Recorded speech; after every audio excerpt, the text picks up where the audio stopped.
आपको नंबर पहचानना है, उस पे है ना जंप करना है, ठीक है? ये गेम है। पहले नंबर देखना, पहचानना है, फिर उस पे जाके जंप करना है।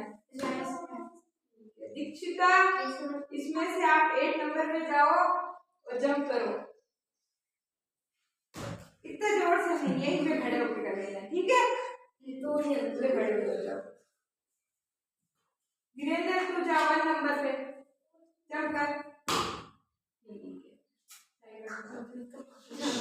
राजवीर, तू 6 नंबर पे कर। ठीक, उधर जाओ, इसका हो गया।